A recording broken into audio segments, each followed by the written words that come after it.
What if I told you one of the pioneers of modern rocketry spent his nights performing occult rituals in hopes of contacting forces beyond human understanding? He wasn't a forgotten mystic or a man living on the fringe of society. He helped lay the foundation for America's journey into space. His work caught the attention of the infamous occultist Aleister Crowley. One of the men who would eventually join him in those rituals would later found Scientology. It sounds like the lives of multiple people, but it isn't. Welcome back to the quiet work, the work that fills our hands while our minds wander elsewhere. And while our hands stay busy today, our minds are going to follow one of the most unbelievable lives I've ever come across. A story that somehow stretches from homemade rockets to Aleister Crowley to L. Ron Hubbard and ends with a mystery people are still talking about more than 70 years later. After hearing all of that, you'd be forgiven for expecting Jack Parsons to have grown up surrounded by mystery, maybe an isolated childhood filled with old books and ghost stories, but that's not really how his story begins. Instead, it starts with a kid who couldn't stop looking up. John Whiteside Parsons was born in Los Angeles in 1914. He grew up fascinated by adventure stories, science fiction, and the idea that one day humanity might travel beyond Earth. At a time when airplanes were still a relatively new invention, rockets belonged almost entirely to the pages of pulp magazines. Most people saw them as fantasy, but Jack, he saw them as a challenge. I'll be honest, I love moments like this in history. It's easy to look back now, knowing astronauts walked on the moon, and forget that there was a time when talking seriously about rockets sounded just as unrealistic as talking about flying cars or living on Mars does today. The dream came long before the technology. As a teenager, Parsons didn't have a university lab or expensive equipment. He had curiosity, determination, and more confidence than experience. Alongside a handful of equally obsessed friends, he began experimenting with homemade rocket engines anywhere they could find space. Sometimes, those experiments ended in success. More often, they ended in explosions. That probably sounds reckless, and quite frankly, it was. But every failure taught them something, and Jack wasn't the kind of person who walked away after something blew up. If anything, it only made him more determined to figure out why. That relentless curiosity eventually led him to a group of engineers and dreamers who believed that rockets weren't just toys or fireworks. They believed they could change the future. Together, their work would help lay the foundation for what eventually became the Jet Propulsion Laboratory, and decades later would play a role in America's journey into space.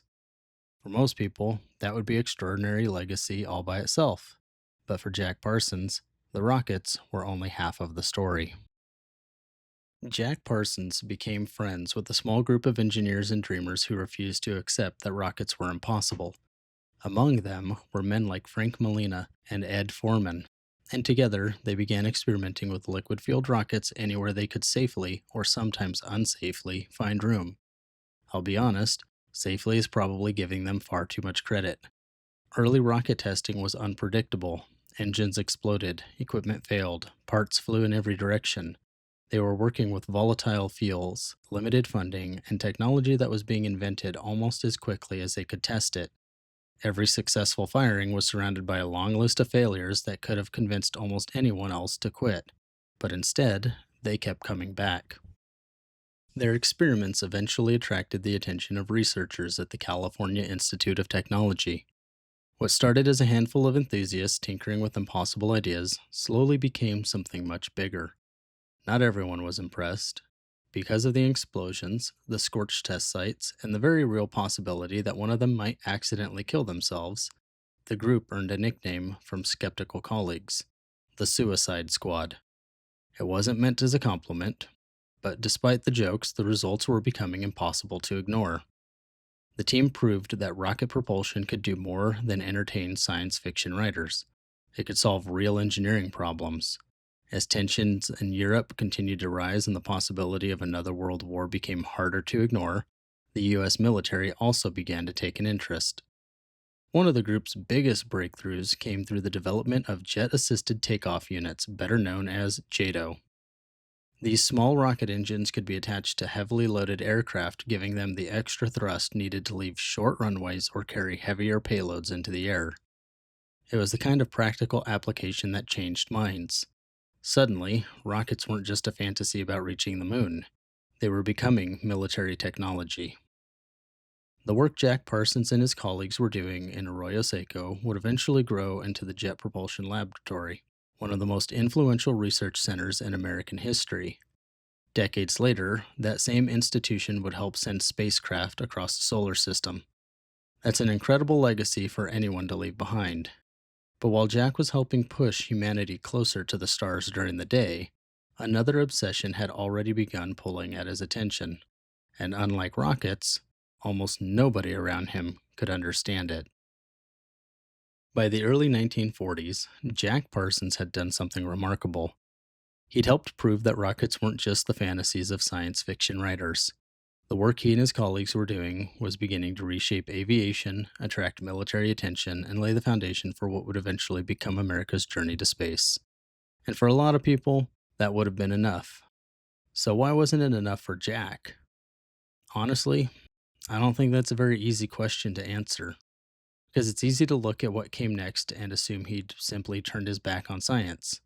But that's not what happened. I think Jack Parsons spent his entire life searching for answers. Rockets just happened to be the first place he found them. Think about it for a second. Nearly everyone had told him rockets were a fantasy. They said the idea was impractical, impossible, maybe even ridiculous. Then, through years of trial and error, he proved them all wrong. What would that do to the way that you see the world? If you'd spent years turning someone else's impossible dream into reality, would you become less willing to explore unusual ideas? Or more? Sometime in the late 1930s, Parsons was introduced to the writings of the English occultist Aleister Crowley. Crowley had developed a spiritual philosophy known as Thelema, a system that blended ceremonial magic, symbolism, mysticism, and the pursuit of what he believed was a person's true purpose in life. Now, if you've ever heard Crowley's name before, it's probably because of the reputation that followed him. Newspaper called him the wickedest man in the world. Whether that label was deserved is a much bigger conversation, but it made him one of the most controversial figures of his time. What fascinated Jack wasn't the controversy, it was the possibility. He approached Crowley's writings the same way he approached rockets years earlier, not with blind belief, but with relentless curiosity. He wanted to know whether there were parts of human consciousness, reality, or the universe that simply hadn't been understood yet. That doesn't mean he accepted every claim without question, but he was willing to ask questions that most people would have dismissed before they ever asked. And before long, reading about Thelema wasn't enough. Jack wanted to meet the people who were actually practicing it. Finding Crowley's writings was one thing. Finding people who actually believed them was something else entirely. Before long, Jack found his way to the Agape Lodge in Pasadena, California, one of America's branches of Crowley's magical order known as the Ordo Templi Orientis, or OTO for short. Now, depending on who you ask, the OTO was either a serious spiritual organization devoted to self-discovery or a secretive occult society wrapped in ritual and controversy. Most people probably would have turned around the moment they walked through the front door. Jack Parsons, however, felt he finally found his people. It's easy to imagine these meetings as something out of a horror movie. Candlelit rooms, people whispering in robes, everyone looking like they're about to summon something. The reality was a little more complicated. There were rituals, yes, ceremonial robes, symbolism, long philosophical discussions that would stretch late into the night. Members studied Crowley's writings, practiced ceremonial magic, debated spirituality, and tried to understand humanity's place in the universe. For Jack, it wasn't about escaping science. It was about exploring questions that science couldn't yet answer. The more involved he became, the more respected he became within the organization. It didn't take long before he was leading ceremonies, helping organize the lodge, and corresponding directly with Aleister Crowley himself in England. I'll admit, that's one of those moments where I had to stop reading for a second, because by this point in the story, Jack Parsons was living two completely different lives. During the day, he was helping develop rocket technology that would shape the future of aviation and space exploration. But at night, he was becoming one of the most prominent followers of the world's most infamous occultist. And somehow, he kept both worlds from completely colliding. at least for a little while, because the house Jack called home was about to become one of the strangest addresses in American history. If Jack Parsons had kept his fascination with the occult confined to lodge meetings, history might remember him as an unusual engineer with an unconventional hobby. Instead, he brought that world home. By the mid 1940s, Parsons was living in a large mansion on Orange Grove Avenue in Pasadena. The house had once been an elegant home, but by the time Jack took over, it had become something different. Rooms were rented to artists, writers, scientists, musicians, students, and fellow members of the OTO. People came and went constantly. Conversations about rocket engines might drift into discussions about philosophy, religion, and ceremonial magic without anyone thinking twice about it. Honestly, I don't know if I would have been fascinated or completely overwhelmed. It wasn't just a house, it was a place where people gathered because they believed the world still had mysteries worth exploring. Of course, not everyone who visited was there for spiritual enlightenment. There were parties that became stuff of local legend, neighbors complained about the noise, rumors spread about strange ceremonies happening behind closed doors, and depending on who was telling the story, the house was either an intellectual haven or the strangest place in Pasadena. The truth is, it was probably somewhere in between. What nobody living there could have known was that the next person to rent a room would change Jack Parsons' life forever. In 1945, a young Navy veteran named L. Ron Hubbard arrived at the house. At the time, Hubbard wasn't famous. He wasn't the founder of Scientology. He was an aspiring writer with a talent for telling stories, an enormous amount of confidence, and an ability to make a lasting impression on almost everyone he met. The two men became friends almost immediately. On the surface, it makes sense. They were intelligent, ambitious, and deeply interested in ideas that most people dismissed. Parsons admired Hubbard's charisma, while Hubbard seemed genuinely interested in the world Jack had built around himself. But knowing what would eventually happen between them, it's hard not to see this moment differently. Because this wasn't the beginning of a friendship, it was the beginning of the chapter that would eventually unravel almost everything Jack Parsons had spent years building. Whatever it was that Jack Parsons saw in L. Ron Hubbard, he saw it almost immediately. Before long, the two men were nearly inseparable. They spent hours talking about philosophy, spirituality, science, and the possibility that there was still far more to discover about the universe than anyone yet understood. To Jack Parsons, Hubbard wasn't just another member of the Gapi Lodge. He was someone who could help accomplish something extraordinary. By early 1946, the two men began taking part in what would later become known as the Babalon Working. If you've never heard that name before, you're not alone. And despite what the name might suggest, this wasn't an attempt to summon demons or unleash something evil into the world. At least, not in Jack's mind. To understand what he believed he was doing, you first have to understand one of the central figures in Crowley's philosophy. Babylon represented the divine feminine. She symbolized freedom, transformation, spiritual awakening, and the birth of a new age of human consciousness. Parsons became convinced that humanity stood at the edge of that new age, and that through a series of carefully performed ceremonial rituals, he could help bring it into existence.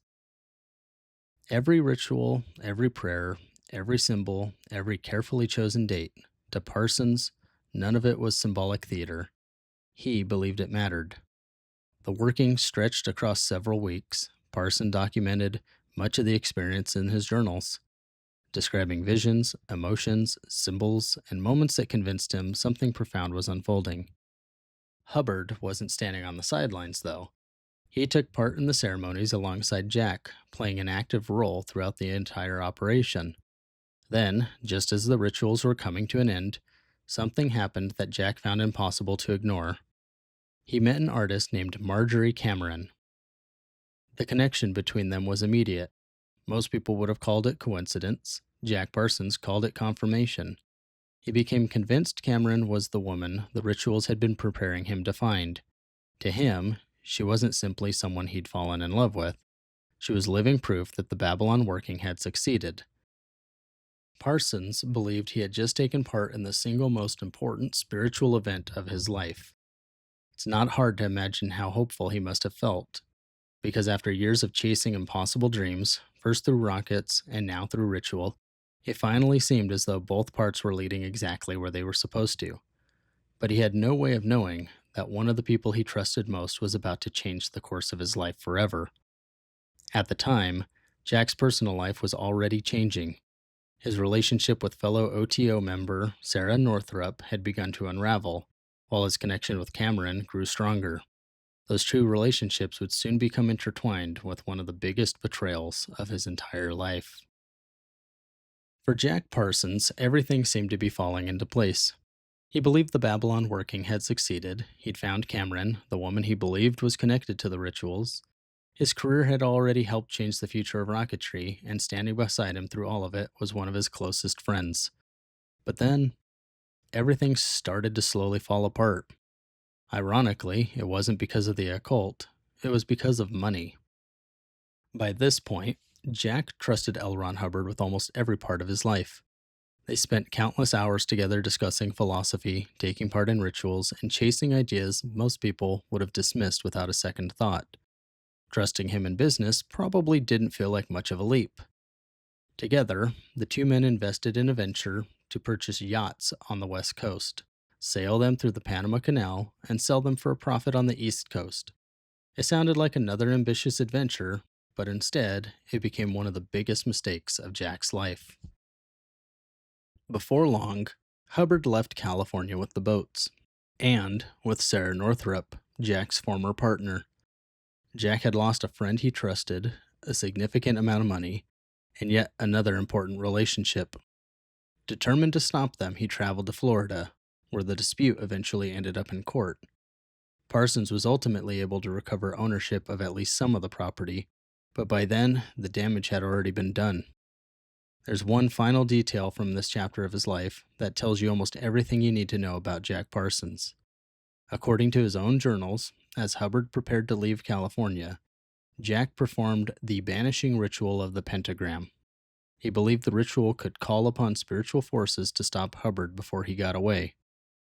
Not long afterward, a sudden storm forced Hubbard's boat back toward shore.